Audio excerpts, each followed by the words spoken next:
শরীয়তপুরে ৩ আগ্নেয়াস্ত্রসহ সাবেক ছাত্রদল নেত্রী গ্রেফতার। শরীয়তপুর জেলা প্রতিনিধি মেহেদী হাসানের প্রতিবেদনে।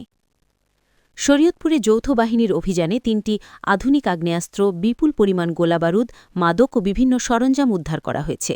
এ সময় জেলা ছাত্রদলের সাবেক যুগ্ম সাধারণ সম্পাদক ইসমত জাহান ওরফে ইলোরা হাওলাদারকে গ্রেফতার করা হয়। বৃহস্পতিবার ৫ ফেব্রুয়ারি দুপুরে এক সংবাদ সম্মেলনে এসব তথ্য নিশ্চিত করেন 5 ইস্ট বেঙ্গল রেজিমেন্টের অধিনায়ক BA 7987 lieutenant colonel Mia Mohammad মেহেদী হাসান, PSC। আপনারা জানেন যে গত ২০ জুলাই ২০২৪ সাল হতে বাংলাদেশ সেনাবাহিনী দেশের আইনশৃঙ্খলা পরিস্থিতি নিয়ন্ত্রণে নিয়োজিত আছে। এরই ধারাবাহিকতায় ৯ পদাতিক ডিভিশনের অন্তর্গত ৯৯ কম্পোজিট ব্রিগেডের অধীনস্থ ৫ ইস্ট বেঙ্গল রেজিমেন্ট শরীয়তপুর জেলা শহরে দায়িত্বরত রয়েছে। আপনারা জানেন আমরা ইতিমধ্যে শরীয়তপুর জেলার বিভিন্ন স্থানে বেশ কিছু অভিযান পরিচালনার মাধ্যমে প্রায় ৩ শতাধিক ককটেল, অসংখ্য দেশীয় অস্ত্র, মাদকদ্রব্য এবং বেশ কিছু আগ্নেয়াস্ত্র উদ্ধার করতে সক্ষম হয়েছে। সেই ধারাবাহিকতায় গতকাল ৪ ফেব্রুয়ারি রাতে গোপন সংবাদের ভিত্তিতে শরীয়তপুর সদর আর্মি ক্যাম্প, নড়িয়া উপজেলা আর্মি ক্যাম্প ও ডামুড্ডা আর্মি ক্যাম্প হতে যৌথ বাহিনীর মাধ্যমে ৩টি অভিযান পরিচালনা করা হয়।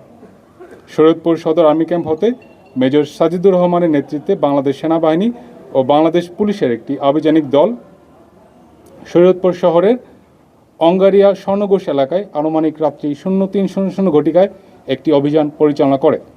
উক্ত অভিযানে একটি টমাহক শটগান, 2টি AK.22 bore semi automatic rifle, 3টি magazine, 71 round shotgun ammunition, 57 round rifle .22 barrel ammunition, 12 round 9mm pistol ammunition, একটি বিদেশি ড্যাকার এবং 3 বোতল বিদেশি মদ এবং মাদকদ্রব্য গ্রহণের সরঞ্জামাদি উদ্ধার করে। উক্ত ঘটনায় সম্পৃক্ততার জন্য সন্ত্রাসী মন্টু তালুকদারের স্ত্রী ইসমত জাহান ওরফে ইলোরা হাওলাদারকে গ্রেপ্তার করে। উল্লেখ্য যে সন্ত্রাসী মন্টু তালুকদারের বিরুদ্ধে বর্তমানে 7টি মামলা চলমান রয়েছে। প্রায় একই সময় গতকাল রাতে নড়িয়া আর্মি ক্যাম্প হতে মেজর অনন্যর নেতৃত্বে বাংলাদেশ সেনাবাহিনী ও বাংলাদেশ পুলিশের সমন্বয়ে একটি আভিযানিক দল মুক্তাচরের চর ইউনিয়নের অন্তর্গত নয়ন মাতবর কান্দি গ্রামে অভিযান পরিচালনা করে। উক্ত অভিযানে একটি 1 নলা বন্দুক, 7টি কার্তুজ, 3টি রামদা, একটি চাইনিজ কুড়াল উদ্ধার করা হয় এবং উক্ত ঘটনায় সম্পৃক্তের জন্য রাব্বি মুলরকে আটক করা হয়। প্রায় একই সময় ডামুড্ডা আর্মি ক্যাম্প হতে বাংলাদেশ সেনাবাহিনী এবং পুলিশের সমন্বয়ে আরেকটি আভিযানিক দল মেজর আবরারের নেতৃত্বে দামুড্ডা থানার ইরিকোটি এলাকায় অভিযান পরিচালনা করেন। উক্ত অভিযানে একটি ইলেকট্রিক শক মেশিন, 2টি চাইনিজ কুড়াল, 2টি চাপাতি এবং 2টি ছুরি উদ্ধার করে। আসন্ন জাতীয় সংসদ নির্বাচন উপলক্ষে শরীয়তপুর জেলার সার্বিক আইনশৃঙ্খলা পরিস্থিতি নিয়ন্ত্রণ রাখার জন্য বাংলাদেশ সেনাবাহিনী অন্যান্য সকল আইনশৃঙ্খলা রক্ষাকারী বাহিনীর সাথে সমন্বয়পূর্বক কাজ করে চলেছে। জননিরাপত্তা নিশ্চিত করার লক্ষ্যে বাংলাদেশ সেনাবাহিনী ভবিষ্যতে এ ধরনের আভিযানিক কার্যক্রম পরিচালনা অব্যাহত রাখবে।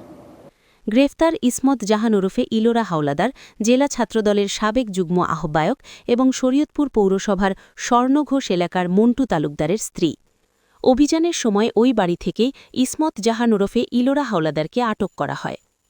অপরদিকে একই রাতে নড়িয়া ক্যাম্পের ক্যাম্প কমান্ডার মেজর অনন্যর নেতৃত্বে মোক্তারের চর ইউনিয়নের নয়ন মাদবর কাঁদি এলাকায় অভিযান চালিয়ে একটি 1 নলা বন্দুক, একটি কার্তুজ ও দেশীয় অস্ত্রসহ রাব্বি মোড়ল নামে এক যুবককে গ্রেফতার করা হয়।